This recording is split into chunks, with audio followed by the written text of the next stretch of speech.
who's off travailing somewhere. Catch us next week to find out where. Okay, so we're doing Movie Mondays, and today we're going to do something special. Katie and I got the opportunity to meet Johnny Depp. No big deal, right? No big deal. Yeah. So, is he taller than you? You know what? I'd say no, actually. Yeah. You're a very, very tall Asian Paul. Right. So, we've talked about this before. Remind me again, when did we meet him? I was kind of fuzzy on that. We met him at a screening of The Rum Diary that happened at Columbia Journalism School. Okay, all right. There was also there was a panel discussion right. beforehand with Johnny Depp, the director of The Rum Diary, also the literary executor of Hunter S. Thompson's estate. There were some really cool people there. Yeah, and Alex Gibney, who did the documentary Gonzo on Hunter S. Thompson, and Bruce Porter, who's Hunter S. Thompson's close childhood friend. And so, I guess, what do you think? Was it sort of just a mouthpiece for the movie, or did you really get some insight? I think I got some insight into Hunter S. Thompson's life. I was kind of surprised. I thought the panel would be about the movie, but it was really about Hunter S. Thompson mostly. They had his childhood friend there who just talked about, what he was like. He and Johnny Depp were really good friends, so Johnny gave some good insight into his life. And I didn't know much about Hunter S. Thompson going into it, but found out some interesting things. All right, speaking of interesting things, tell me if I'm wrong when I say that every person squealed when Johnny Depp went on stage. Oh, of course they did. I don't understand. Why not? What's so appealing about him? It's the bad boy thing, That's what I when I was 13 years old, I was obsessed with Johnny Depp. Me too.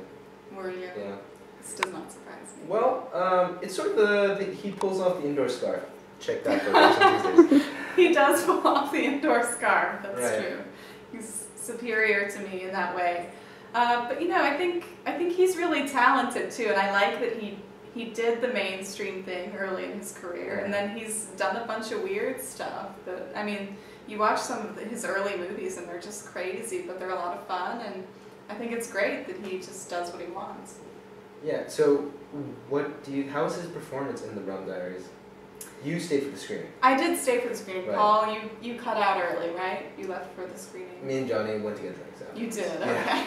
I'm very jealous. That's fine. I thought Johnny did a really nice job. Some of the other actors I wasn't too impressed with. Anyone in particular? The girl, I believe her name was Amber Heard. I'm not sure, I haven't seen her in anything else, but I just thought she kind of brought the movie down for me.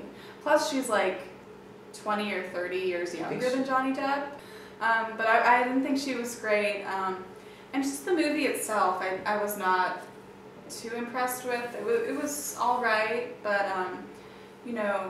there was no main plot line. It was just kind of rambling. It seemed like to me, maybe I didn't really get it, but I was not too impressed. Does he drink that much in that movie? He does. He does drink a lot of rum. A lot of rum, because they're in Puerto Rico. It's like rum central, I guess. Yeah. It sounds like Columbia's Thursdays. It does, yeah. That's true. Okay, so basically, it sounds like Johnny Depp cool, movie not so cool. Not so cool, yeah. Right. So we're going to wrap up right now. Do you have any recommendations for viewers this week to catch any movies in theaters? Recommendations for viewers. I'd say I got to see Carnage a few weeks ago at the New York Film Festival. It's a new movie with Kate Winslet, Jodie Foster, John C. Reilly, and Christoph Waltz. It's based on God of Carnage, which won the Tony for Best Play a few years ago. Now, what's that about? It's about two couples whose sons have just gotten into a fight at school.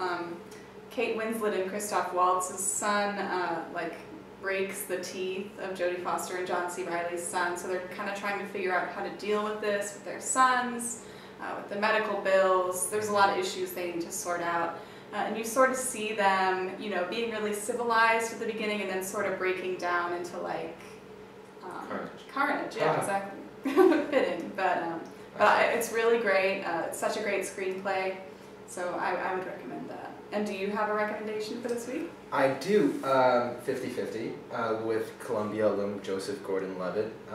Very touching Very heartwarming, very funny story of someone who has cancer and struggles with it. And funny enough, 50-50 is the same probability that Danielle is going to show up next week. So, wrapping up, thanks for crashing on the couch with us. I'm Paul. I'm Katie. And that's Movie Mondays. Yeah. Catch us next week to see if Danielle will show up.